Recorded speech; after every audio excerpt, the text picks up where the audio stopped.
This is Join Us in France, episode 343. 343.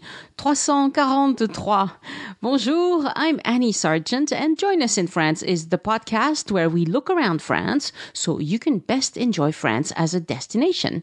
We talk about French culture, history, gastronomy, and everything it takes to have a lovely experience in France. Today, I bring you a conversation with Elise Riven about the Carnavalet Museum in Paris. We went together recently, and we have a lot of recommendations about how to best enjoy this fantastic museum. If you like what we do here at Join Us in France, consider supporting us by visiting joinusinfrance.com/boutique to check out my cookbook, my tours and services. I turned off the purchase page for my itinerary reviews until July 21st, 2021, because I was getting so many orders I couldn't keep up. I'm also taking off for the beach in Spain shortly, and while I'm there, I want my to-do list to be as empty as possible. I'll keep releasing an episode for the podcast every Sunday, and I'll keep making content for patrons. But if you'd like an itinerary review, go back to joinusinfrance.com/boutique after July 21st, 2021. And I want to remind you that Elise, who is such a big part of this podcast and puts a lot of her time and energy into it, also has a Patreon page, and I would love to see her get more support from all of you. Go to patreon.com/Elise Art, Pitreon/Elise Art, which is ELYSART, to let her know how much you appreciate her. It's just a few dollars a month, and it will make such a big difference. Follow Addicted to France on Instagram to see my photos of the Carnavalet Museum. I took way too many photos, and I'll post them this week on Instagram. The best way to stay in touch with me and with the podcast is to sign up for the newsletter at joinusinfrance.com/newsletter, and I'll probably be sharing beach photos. I hope you can stand it.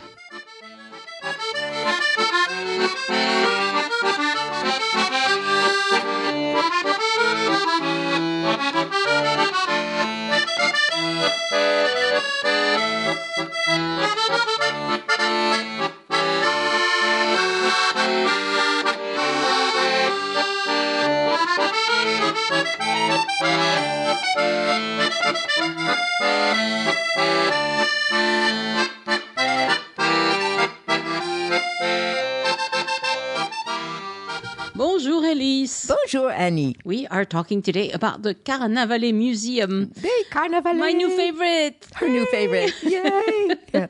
We are among the lucky first new people to go into the opened, renovated, beautiful Carnavalet Museum. Yeah. And, it's very interesting because I had not seen this one before it closed for renovations. And so it's... Oh, you hadn't? No, I hadn't. So it was newly renovated. But because I write tours of Paris, I had a lot of books that would tell me, oh yeah, you can see this at the Carnavalet Museum in Paris. And I'm like, well...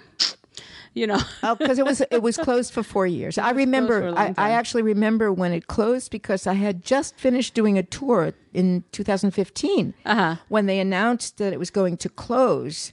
And the problem is when they say a museum is going to close and they say 2 years, you can double the time, basically. Yeah. And sure enough, it was 4 years. But it's not their fault. I mean, it was 4 years because of the pandemic as well. It was 4 years because, Right. of course, things did stop because of the pandemic. But of course, Yeah. the problem with the museum is that it's in a very old building. And so, of course, they had to do a lot of work to modernize it in the sense of putting in elevators, doing things like that, of course did not exist, before. Yeah. But I hadn't realized that you'd never gone there before. No, I had not seen it. I'd walked in front of it a lot, but not gone Okay. inside.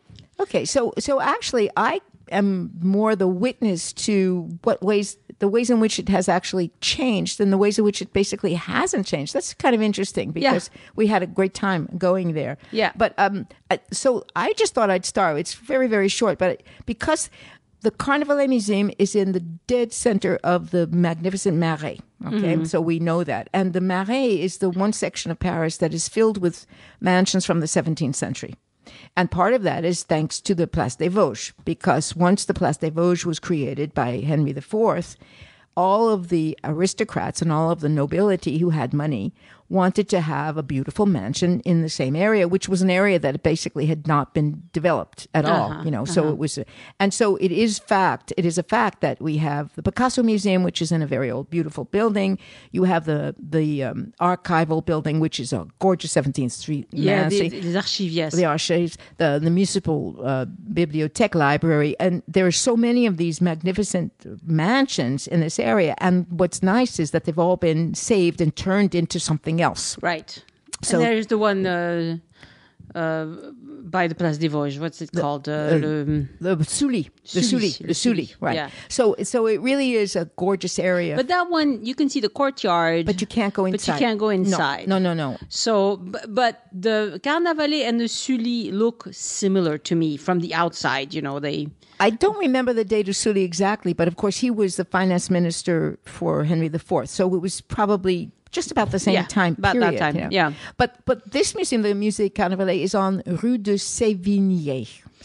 Right. So when you're waiting for your turn to go in, you can see down the road. You can see l'église Saint-Paul Saint-Pierre.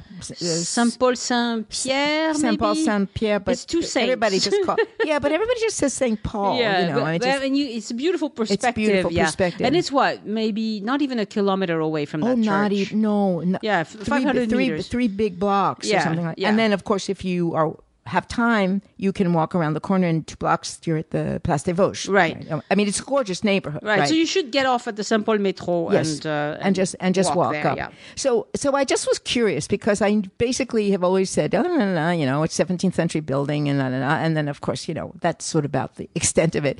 But I was always interested to know why it's called the Carnavalet, and it turns out, here we go. So the building that we see now is actually from the middle of the 1600s, the 17th century.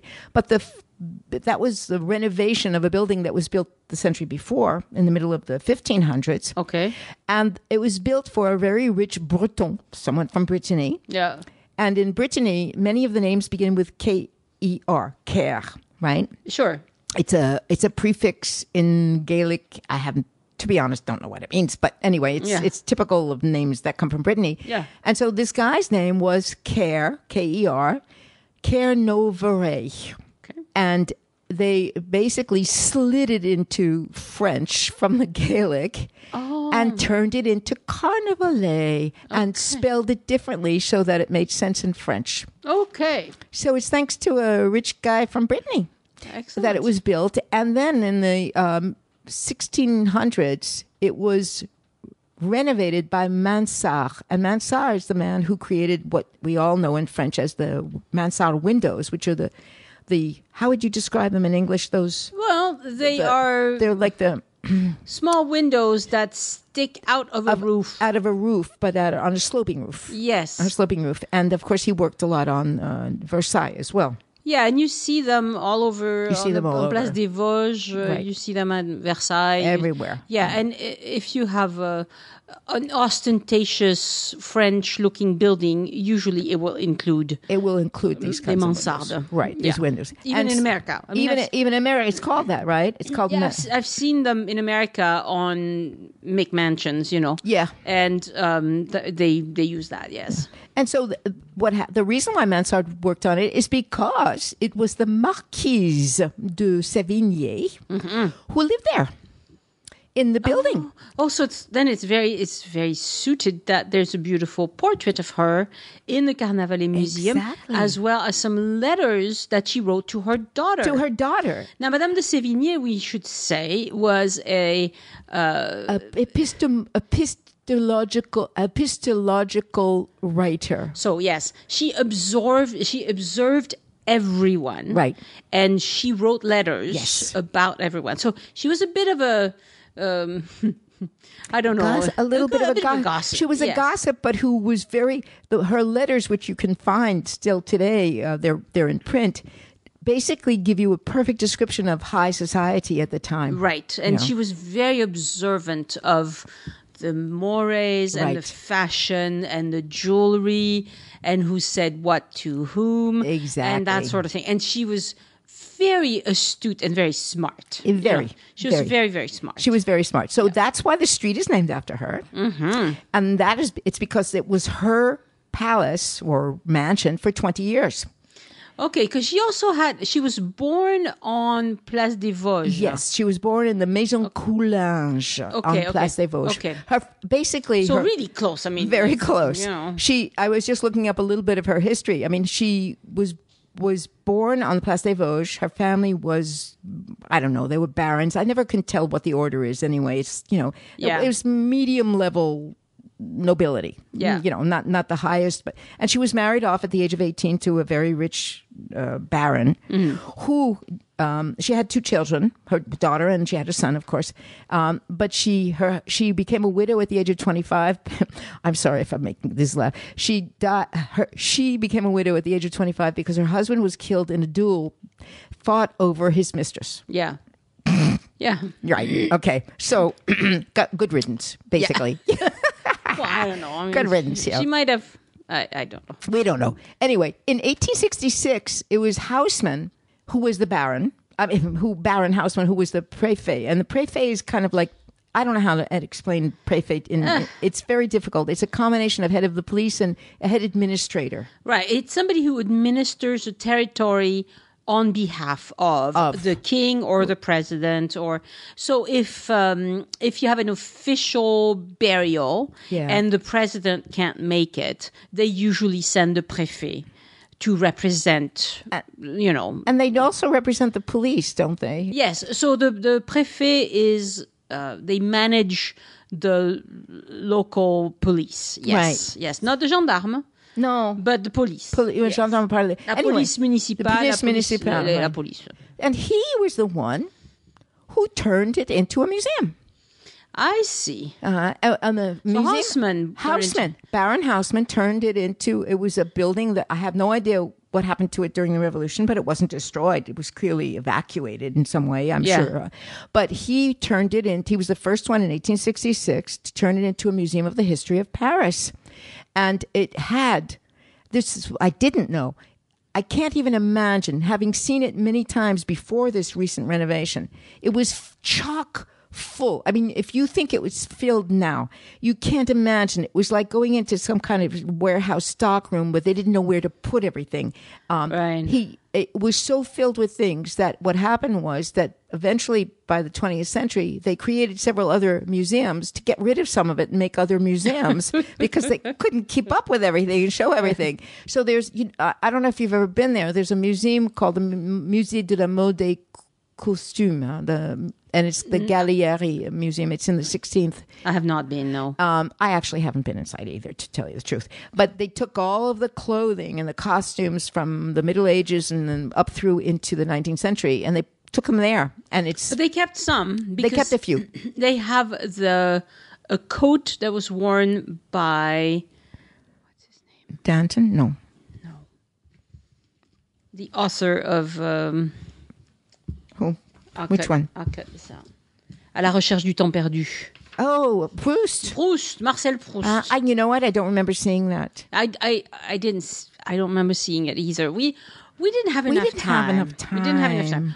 That day was definitely overscheduled, and I would urge you to not schedule something else the same day. Right. Just if you go to the Carnavalet, maybe schedule for something for 4 p.m. or something. And something outside, give yourself, right. Don't do another museum, because this is one where you want to take your time, take a break. There's now a lovely cafe in the courtyard. A restaurant, so you can have your lunch there. Or you can go out and with the same ticket and come back in a little bit later. Right. There's lots of restaurants and lots of things around there. Yeah, I think we overscheduled that day because we went to something that was also nice. We went to l'Atelier des Chefs to do a brief cooking class and lunch because it's nearby. So it made sense to do it at the same time. Right. But it was a bit too much. Yeah, and then we had other things. But anyway, so it turns out, just a couple of statistics about it, which are kind of like on the edge of hallucination. It's 4,000 square meters. That's huge. Yeah, It says if you walk through the whole thing, it's a it's a mile. So you get your walking in, even though it's kind of static walking. Yeah. There are 34 rooms with decoration only. I mean, so of course there are other things that that you can see, but it's filled to the brim with interesting things that have everything to do with the history of Paris from the beginning, and that's where we started, Annie, didn't we? Right. So when you first enter, you're in a room where they've hung signs from stores and shops and inns and auberge, as they like to say. Right, and it's really stunning. It's wonderful. It's just so much fun. Just that one room, you could spend an hour looking at everything, and they have the black cats, and they have the old enseigne for all sorts of workers, restaurants. Wine. There was one that had carved grapes and barrels and everything. Yeah. Because it was. I don't remember if that was where they made wine or they sold it, or maybe they did both at the same time. I don't even remember. Yeah. But the thing about those signs is that, in old Paris, like in most old places, they didn't have words written out. They just had these signs perpendicular to the building. Right. And so you kind of looked up, and by the image, you knew what it was. Mm-hmm. I guess a few of them had words on them, didn't they? Yeah, some did. Some of them had. Yeah. But they were so wonderful because they were in metal, they were in wood, they were a combination of everything. Yeah, and they were just really well crafted and just beautiful. Beautiful designs. Yeah. It's like hanging your logo on your building, except that they put in a lot more thought into the logos than people do today, I think. Well, I think, it was maybe the idea was this is how you attract people. It's like you don't have internet, you don't have this and that. You have to make the sign attractive so that people want to go inside your shop. And they had every conceivable kind of thing. Yeah. It was really fun. That room existed before.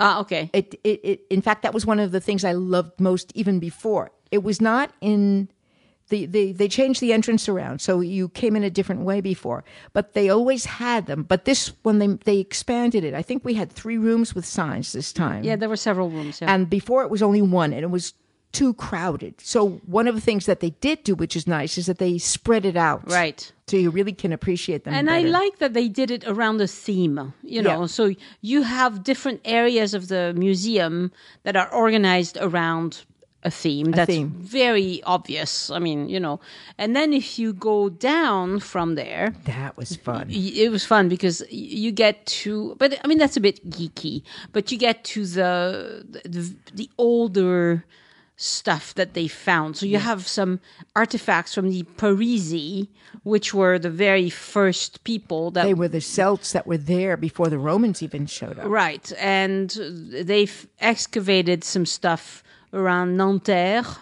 And so they brought all this stuff back in. I mean, they have little vials, glass things, decorative things. They have a whole bunch of things from the Parisi. They have... heads of a woman with she's wearing a crown. It's kind of very worn, but it's very old things. This is like pre-Christian. I mean, it's just going back to 2,000 years or more. But they also have Saint Marcel in that area. Yes. So that was creepy. Yeah, but I loved it because I always wondered who Saint Marcel. Why? Okay, so Saint Marcel. If you go to Notre Dame, and very soon we'll be able to approach the doors of Notre Dame again, when you face the doors, you have 3 massive doors. Right. The one on the very right has in the center, between the 2 doors, it has this representation that shows Saint Marcel. And I know this because... when I was writing my voice map tour, I researched all the things on the doors. Right. And I saw, because another one that you find on the doors as well, but she is on the Geneviève. She's on the very left, and that's Saint Geneviève. Right. And I knew about her, obviously, but I didn't know about Saint Marcel. And so it was fun to find him, his bones. We had his whole body there. Yes, his bones are in the basement of the Carnavalet Museum. That's the first time I've ever seen a whole skeleton like that. Oh, I've seen whole skeletons, but it's kind of a bit creepy. It was creepy. It was creepy because, I mean, I don't know. It's creepier knowing that it was him than just an anonymous body somehow. And it was how come they have the whole body there? I don't know how they managed to conserve it. I don't know. And Marcel is a beautiful name. I love the name. You love the name, Marcel? I love the name. It's such an old-fashioned French name. Yes. But it's one of these it's bound to come back. Like, it's going to come back. I know it. It's like Marcel Pagnol, you know. Yeah, Marcel Pagnol. I had a Marcel in my family. My brother's third name is Marcel. Yeah. So I think it's a beautiful name. So the downstairs is antiquity, it's pre-Roman, it's Roman, and early Christian. And it's chock-filled with wonderful things. There were tiny little objects. There were big pieces of sculpture. Honestly, I think you and I spent an hour just downstairs in that lower part. You know, it was and so I could beautiful. have spent more. I thought it was. We could have done the first 2 floors in the morning and then the rest of the building in the afternoon. I think it would have been. I mean, honestly, if it was just for me, next time I go to Paris, I'm just gonna buy. Well, no. Tickets are free. Okay, it's free. You just need a timed entrance. You need a timed entrance. So I will, I think, get a timed entrance for 2 different days. And just do half and half. Right. So I can just geek out as long as I want.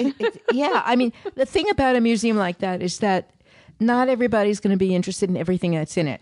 Right. But there's so much of everything that there's stuff for everybody to see. Mm-hmm. You know, and so it's nice that they've done it now chronologically. And it stops with the revolution. People should know that. That's the last floor up above, and it is the end of the history of Paris in the museum. But they have some nice pieces. I mean, like they have shoes that belong to Marie Antoinette. Yeah, she had little feet, tiny feet. Did you see her feet? Yes. Oh my God, they looked like they were bound like a Chinese woman. Yeah, she was very petite. I guess she was petite. Huh? The stuff with the revolution was really interesting. Very interesting. Because and they have a replica of La Bastide. Yes. And it was cut out into a stone that they took at La Bastide. And then they made a replica. Because nowadays, if you go to Place de la Bastide, there's nothing there. No. I mean, there's a lot there, but not the Bastille. Not the Bastille. Which was taken apart. Not the Bastille. One of the things I loved the most in that whole section was that they've done a huge amount of interactive stuff. So I did a few of them, not for very long, but I wanted to see. First of all, this is something very important. Unlike before, everything is in English as well as in French, which is extremely important because many people from all over the world, if they don't speak French, they do usually know enough English to use English. And in the section that was all about the revolution, there were many, many interactive things that you could look at, and they were in English, and maybe they were in another language. I'm not sure if I remember correctly. But it was great because you could start it and stop it as much as you wanted, and they showed images, they had illustrations, they had people explaining things. So it was fun because you could do all of that, and it wasn't as static as just looking at old maps of the city of Paris before the revolution or paintings of the people like Robespierre and Danton. I told you Danton had the most horrible head. I mean, just, God. Oh, la, la. He really was a creep looking. I mean, it was just, you know. So if you look on the website for the Carnavalet Museum, the official website, if you have it in French, they have a section called Les Incontournables, which means the must see. Right, the most impressive pieces that they have. And so I printed it out because some of them, when I looked at it, some of them I don't remember seeing. I don't think in the museum. I'm sure that there's a lot. If you're going to read these off to me, I'm probably okay. So one thing that I saw, there's the pirogue. Yeah. Okay, so they have this boat that they used on the Seine River. On the Seine River. So that one was big. That was cool. It was hard to miss, but that was very old. But like, for example, there's a painting in there by Jacques-Louis David. Yeah. Serment du jeu de paume. Okay. So that has to do with the revolution. Right. It's got to be on the top floor. I don't remember seeing it. I don't remember. Yeah, they have coins from the Parisis. Well, that I remember. Those were cool. Yeah. They have little sculpted heads of women. They have little gods, Mercure. They have a little statue of Mercure with wings on his head. No. Yes. It's so cute with his wings. They have little old glass. Yes. They have a thing called fibule cruciforme. Do you know what fibule is? A fibula is a pin that was used to hold cloth together. So they didn't have buttons. They would wrap the cloth and then use this. It's kind of like a very big, sophisticated safety pin. Yes. But they were decorated. It is very decorated. Yes, it's beautifully decorated. I don't remember seeing that. Was it in bronze or copper? It doesn't say. It doesn't say. But that looks like it was probably in bronze or something. It was probably gorgeous, you know. Yeah. They have le sceau de la confrérie de Saint-Jacques. So the monks obviously played an important role in the development of Paris. And they always had a stamp that, you know, so you would melt down some wax and then apply the stamp to show that, you know. It was official. It was official. So they have this old... do you call that a seal? Is that what it is? Yeah, you'd call that a seal. So they have this old seal. They have paintings of various saints. Oh, they have this beautiful, beautiful thing. And I do remember seeing this one. It was on the Pont Neuf a long time ago. Oh, yes. And it's a horned head of, they say Mascaron du Pont Neuf. A mascaron is a head that would be put on the outside of... Yes, that's what we still have on some of the bridges. When you take the water cruise, you still see them. You can see it up close and stare at it, and it's kind of well, that reminds me, one of the paintings that I liked the most was, there were several, but one of the ones was, I think we looked at it together, was one of those paintings that showed the covered bridges that were on the Seine at the time. Yes, because all the bridges were... built up with and houses mostly out of wood until the 1600s. Yes, and there were two paintings like that showed everything in detail, and it was really impressive because it was very dense. Right. It was very densely populated. Right, because we tell, you know, in my tours I explain that the bridges were built up that there were businesses several homes floors of house. Yeah, but you know, it's hard to imagine. You know, you look at a bridge over Paris today, it's hard to imagine what it looked like. Well, you can see that. You can see that in these paintings. Carnavalet. We talked about Madame de Sévigné already, and beautiful painting of her. And one of the letters that she wrote, and I tried to read it, and it's impossible hard to read that handwriting. They also have her bureau, her writing desk. They have a ton of stuff, and just outside they have this several statues. Yes. I mean, the building itself is gorgeous. It's just gorgeous. This is typical.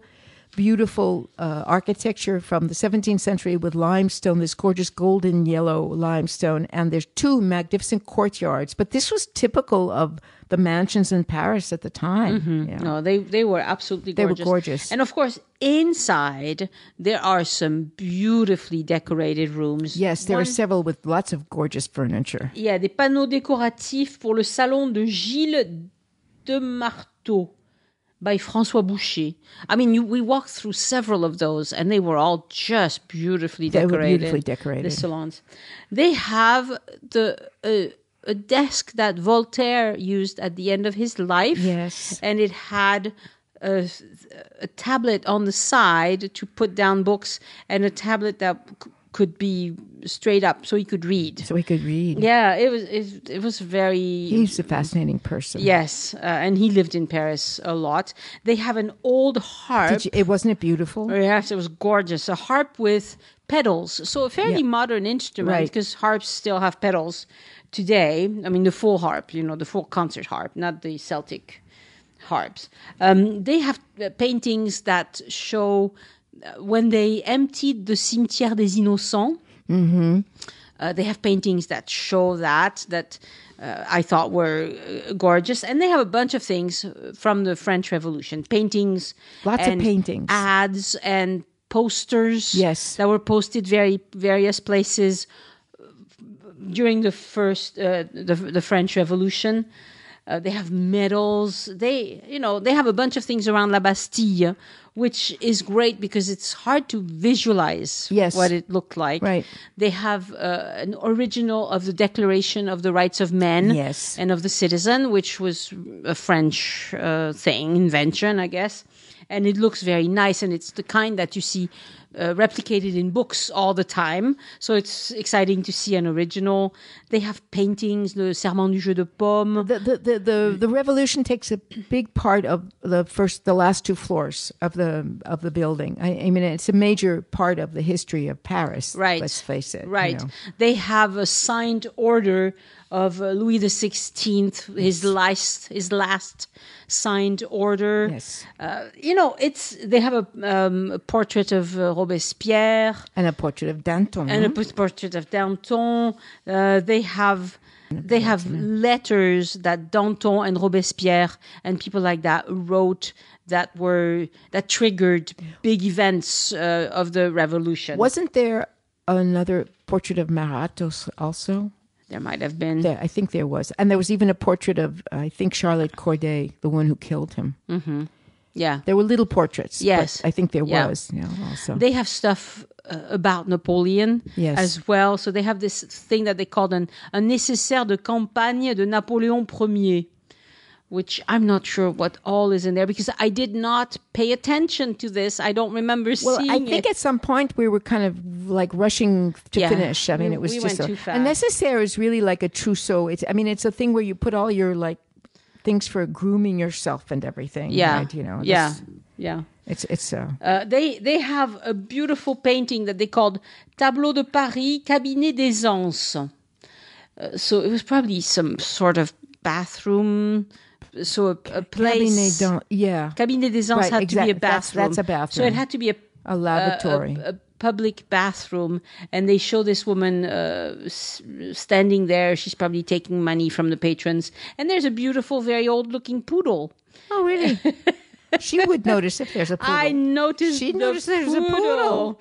There's a portrait. It's kind of a sculpture of the composer Berlioz. And he has like huge hair. He looks like he's all hair. Berlioz was very big in the 1820s. Yeah.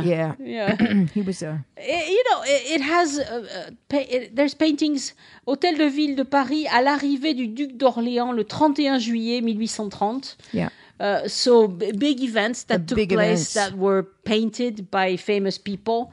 Although this guy Pierre-Louis Foulet. That was the moment of the second instauration of the monarchy, and it didn't last very long. Right. So when you see paintings like that, you always have to ask yourself, why did they bother to paint this day, this event? Because it usually is because there was something that ended up being really significant in French history. Otherwise, nobody would have painted it and nobody would have put it in a museum, Well, I think one of the problems with a museum like this for people who don't know anything about French history is that's why I think the interactive part in this revolutionary section is really good because it helps explain things because you can look at it and you enjoy the aesthetic of a painting or of a sculpture.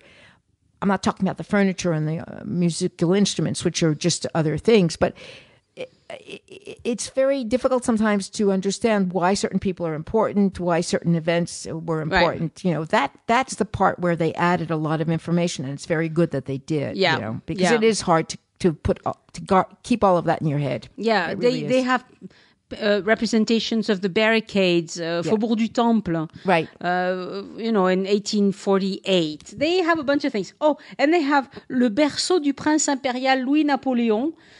But this piece, we didn't see it at that museum, but we saw it at La Villette. At La Villette. So it must be on loan. It's a very intricate, beautiful bassinet, I think you would call that, for a baby. Yeah. A cradle for a baby.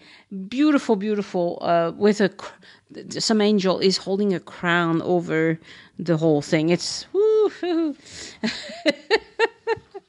Yeah, it was interesting. They have old games with like board games that have to do with Paris, and like it's the ancestor of the Monopoly. Right, exactly. So it was jeu intitulé Jeu du Nouveau Paris avec monuments mobiles et surprises. Et surprises. Des surprises. So a game of the New Paris with monuments that you can move. That's right. Surprises. And surprises. Yes. I wonder if that is in fact the ancestor of Monopoly. It could have been. It could have been. Because there were a lot of board games like this exactly. that you played. They have a painting that shows, or maybe it's a photograph. Yeah, this is probably a photograph. Le percement de l'avenue de l'Opéra. So when Haussmann began opened the avenues, obviously they had to tore down a bunch of things. A lot of things. And so that's represented at the museum. There's representation of Haussmann in the press that were not very, flattering because not everybody loved him, know, especially while they were destroying their homes. Yep. Okay, this is funny. I wish I had seen it, but I did not. Les pendants d'oreilles à la guillotine. Oh, I didn't see. I don't remember seeing that. So these are little earrings, but they look like a guillotine. Oh, how fun! Yes, you got to be kidding. Yes, so you have So who would wear those? You'd have to be okay. someone special. Someone special. You have the chat noir, l'enseigne du cabaret, le chat noir. You have paintings about people drinking absinthe. Yes. Which, that's the time of Toulouse-Lautrec. It was a big thing. Yes. Now I'm getting it drilled holes in your brain. Yeah, it was terrible. You don't drink that stuff. You don't drink that stuff anymore. Don't drink. Don't drink. Don't drink that stuff. Okay, whose is that? This is the coat of who? Marcel Proust. Ah, it's Marcel. Hi, his fur coat. His fur coat. Yeah. So it's you get an idea of his size. He was not a tiny person. No. He was not super large either, but But he was what the French call frileux, so he had to wear a coat a lot. Yes. They show some photographs of people doing common jobs in Paris, les chiffonniers. Yes. People who gathered up old cloth. That's right. And that got, I don't know what they did with it, to tell you the truth. They probably just broke it down and made new I think it was cloth. recycled. Yeah. I think they used to gather it together, wash it, and then try and make new clothing out of it. Yes. And then they have a few newer things. Like they have, at the very end, you get to modern times. They have a poster for the 1937 International Fair. You have something, you even have this thing that says, Je suis Charlie. I didn't see that. Yeah, it's like a big crayon. And on it is written, Je suis Charlie. Oh, it's interesting. I didn't see that. You have this thing, La lutte continue, l'Atelier National des Beaux-Arts. I don't know what they were fighting about. But well, that's 1968.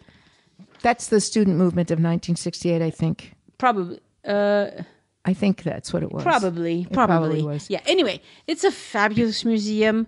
I wanted to run through these pieces to make sure you know what to look for, because if you go too fast, you're going to miss a bunch of things. Oh, you're gonna miss. But it's a great visit. It's centrally located. You can definitely have a nice stop there for lunch. You can even picnic in the Place des Vosges if you don't want to go to a restaurant. Yeah, I don't know if they'll let you exit and come back. You said I wonder. That? I was hoping. Yeah, but I said that like that, but I don't know. We don't know. We don't know. We didn't try to come back. We didn't try.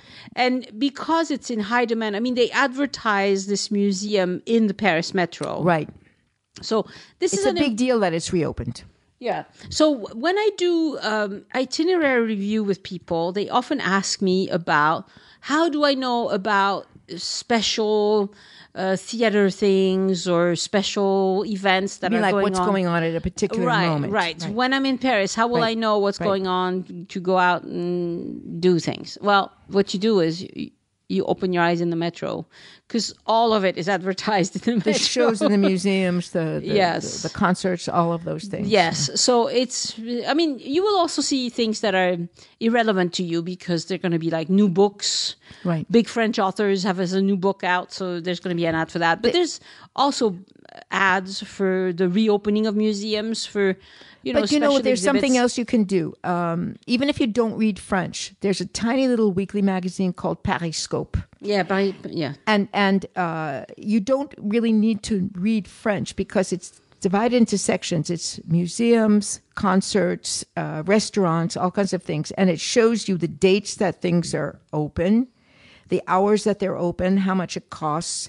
So it will tell you if the week... Where to reserve. Where to reserve. The week that you're there, if you're looking to see what shows are on, or if you're looking to see what museum shows are temporary, you will find them there. It costs 50 cents. Right. So Pariscope. It comes out every Wednesday. Right. And it's at the tobacco shops. At the tobacco shops, or the kiosk that sell newspapers. Yeah, anywhere they sell newspapers, they will have Pariscope. They even sell them here in Toulouse, strangely enough, Yeah. Even though, and it's 50 cents, for Christ's sake, What can you get for 50 cents? And it's just a list of all the things. Yep. But sometimes that's all you need to the week you're there. And of course, if it's super duper popular, it's going to be all booked up. Right. mean, if you're talking about major shows in museums, you really can't wait till the last minute. But you might, if you're interested in art, you might want to go to some galleries. It will show you where the galleries are. It gives you an idea. If you want to try different restaurants, if you don't have, it's really good to see how much of everything there is, Live music as well. You'll have it in the Pariscope. Right. And museums you've never heard of, maybe that suddenly you go, what's that? If this is not your first trip to Paris, you can try a museum you've never been to before. Yeah. So I'm very excited because last night I had family over for the first time in eons. And it turns out that my sister's boyfriend is a big fan of Napoleon, which I did not know at all. It had never come up. And so I told him about the exhibits I saw in Paris, and he's like, We've got to go. Because the one in La Villette, he knew that it was only on till September. Right. So I think we might go to see that together in early August. You're going to go back and see it again. That's one where I might tell them to go see it. And while they're doing that, I go to the Carnavalet or something. But I'll walk them around Paris because my sister really doesn't know Paris. Oh, she doesn't know Paris. But she would like to.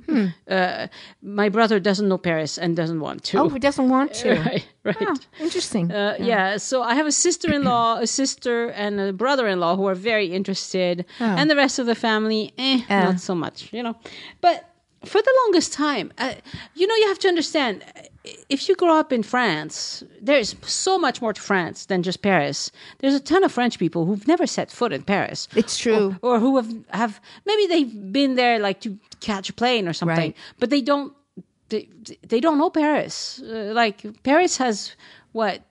How many million? 9 million people in with greater metropolitan right, greater area. Paris. But France is 65 million people, and so there's a ton of us who, unless you have family, and even when you have family in Paris, what usually happens is your family in Paris is dying to get out of there. Well, it's also that it's like the same thing. If you go to visit family, and sometimes it's hard to get out of visiting family. That's the other problem. Right. But there are a lot of people who live in other regions of France who aren't that interested in being in Paris. Right. They're just not. Right. For one reason or another. There's a certain reputation of everything's better in Paris, and people hate that. But there's so much to see everywhere. There is a lot to see in Paris, but Paris is special in the sense that major exhibits are only going to be in Paris. Only going to be in Paris. Honestly, when major artists come through France, Paul McCartney, he did, I think, 2 shows in Paris. if I wanted to see him, I had to go to Paris. To go to Paris. Right. And I did, you know. I think one of the things I would love to do is to see Stevie Wonder in concert. Is he still doing concerts? I don't know. I don't think he is at this point, but he's doing a lot of, he's done several private concerts for the Obamas, but, you know, I wasn't invited. No. And you weren't? How come? And he's been in Paris several times and in Nîmes, of all places. In the arena. Les Arènes de Nîmes. Yeah. Yes. And I remember seeing ads for that when I lived in the US. And he was touring frequently, but I was like, that's a while ago. You know, from Salt Lake City, do we want to fly to Paris just to see Stevie Wonder? Well. Anyway, there are a ton of French people who are just not that interested in Paris. No. But if you think about it, there are a ton of Americans who've never gone to New York. Right. Exactly. Or Washington, D.C. That's exactly right. You know, they don't need to go. Why would they? Well, I mean, let's face it. It's got enormous amounts of things that are attractive. It's a gorgeous city. It's filled, but it's a huge, huge city. And some people are not interested in being in a huge city. They're not city folk. They're not city folk, but we are. We definitely are. And another thing that's really interesting is, you know, I have to tip my hat in admiration to Parisians, because with this whole confinement that we went through, and the first one was very severe. You know, you could hardly leave your house for anything. They live in very small quarters. A lot of people do. Most people do. A lot of people do, really. You know, regular people. Right. I'm not talking about rich people. I'm talking about regular French people. They have small apartments. And they have small apartments, and it's not easy being indoors that long. They were so relieved to be able to be out. Yes. When we went there, you could see on people's faces. People were smiling everywhere. Yeah, and the smiles everywhere. Terraces in every cafe were packed. I mean, every But that's always been the case. But the attitude was different. The attitude was, I mean, this is midweek. It was just like, we're outside. We can be outside. We can do what we want. We can have a drink. We can sit outside. I mean, it was fun. It was really a lot of fun. Anyway, go to the Carnavalet. Go to the Carnival. Go to Paris. Go to the Carnival. I think you will love it. But also go to the rest of France. These poor people. Everywhere. They don't know what we want. They're like, well, I don't know what you want. I'm trying. Everywhere you go, it's beautiful. That's the truth. Yeah. Merci, Elise. You're welcome. Au revoir. Au revoir. Again, I want to thank my patrons for supporting the show and giving back. Patrons get several exclusive rewards for doing so. You can see them at patreon.com/join us. Patreon. Join us, no spaces or dashes. Thank you all for supporting the show. Some of you for many years. You are fantastic. And a shout out this week to new patrons, Robert Phillips, Simon Zhang, and Larissa Paris. Thank you so much for becoming patrons and making this podcast possible. This week, I published a video of France for my patrons. I took them on a walk through the Carnavalet Museum. No talking, just images of what it looks like, and it speaks for itself. I want my videos to be candid, just like the rest of this podcast. This week, I also recorded my drive through the countryside roads on my way to Montauban and Moissac. I'll release those shortly. And next week, I'll publish a French history brief about an unassuming little French woman who did something totally unexpected and kind of cool. Colleen sent in some lovely feedback about our conversation, our consultation. She's thinking about moving to France. And she wrote, "Thank you so much for the consultation. It was very helpful and lots of fun too. I will let you know if I think of anything else. But you've given me several things to think about and research. So thank you." Another person, Leanne, said, "Thank you for the trip itinerary you created for us. The information has been so helpful in planning our time in Provence. I really enjoyed doing custom itineraries for listeners. The purchase page will be back on July 21st, 2021. And you can see it at joinusinfrance.com/boutique. In the meantime, I hope you consider my self-guided audio tours of Paris. Those are a great way to organize your time in Paris and make sure you don't miss anything. And they are also at joinusinfrance.com/boutique. This week in French news. We're still doing good on the COVID front here in France. The numbers of infection, hospitalizations, and deaths are still decreasing, but it's a race between vaccination rates and new variants. Young people need to get vaccinated so they don't become an incubator for new variants. We're lucky that we have plenty of vaccine. Now it's a question of convincing people that the shot is no big deal and that they should grow up and act responsibly. I have this conversation with a lot of young people who think it's best to wait. Wait for what? Wait for a nasty variant to come along that will start killing people in your age group? Because if you give this virus enough time, it will get there. Get vaccinated, folks.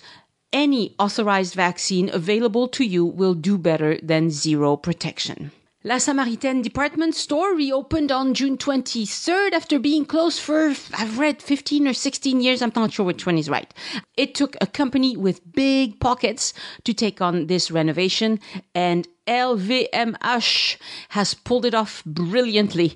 La Samaritaine is super central. It's Pont Neuf and Rue de Rivoli. It's between the Louvre and Les Halles. Even if you're not shopping for luxury brands, you might want to go there just to see the gorgeous glass roof and the riveted structure by Eiffel. It is gorgeous art deco, and it's totally the sort of place where I'll enjoy going for some food on level 5. A crotchety old white guy wrote a review on The Local where he said that La Samaritaine is an example of the Disneyfication of Paris and how he liked it so much better when La Samaritaine had the least helpful staff in Paris, when it was rusty and moldy because, that made it so cool and raw, yada yada. He is sure it's only been redesigned for foreign tourists and that Paris is going to die under the weight of all the money pouring in. I'm sure he didn't mind when it was London crawling under the weight of all the foreign money, huh? Anyway, there is a lot new in Paris this summer, and I'm okay if foreign visitors come to enjoy them because, of course, French people will also enjoy these places. Here are the 3 biggest ones. Number 1 is the Carnavalet Museum that we just talked about at length. Number 2 is La Bourse du Commerce, aka the Pinault Private Modern and Contemporary Art Collection. Not my cup of tea, but definitely beautiful and interesting. And number 3, Le Musée de la Marine, which is on the north side of Place de la Concorde. You've seen the outside of it every time you've walked by, but it was a Hôtel Particulier in Paris. Then it was transformed into the headquarters for the naval branch of the French army, and it has been closed to the public or anyone for years. It's totally renovated now, and it is now a museum and eye candy for both French people and foreign visitors. I haven't seen it, but I really look forward to it. So, even if you've been to Paris several times, you have a lot of new things to put on your Paris list, and that's very exciting.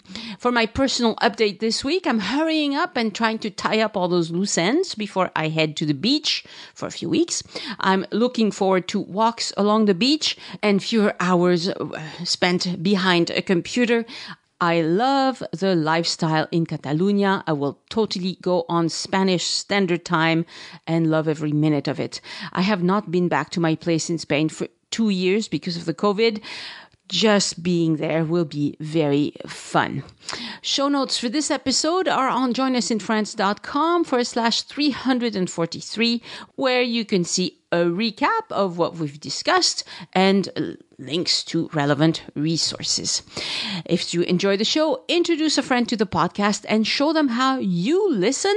We're everywhere, so it should be easy. Next week on the podcast, an episode about growing roots in the southwest of France with Georgia Broom, who has a really interesting story to tell, and I really enjoyed my chat with her. I can't wait for more trip reports. Now that you can travel, guys, if you're coming to France this summer, do get in touch with me. I want to talk to you about how it was for you. Email Annie@joinusinfrance to let me know and give me any feedback you would like. Thank you for listening. I hope you join me next time so we can look around France together. Au revoir. The Join Us in France travel podcast is written, hosted, and produced by Annie Sargent and copyright 2021 by Addicted to France. It is released under a Creative Commons Attribution, Non-Commercial, No Derivatives license.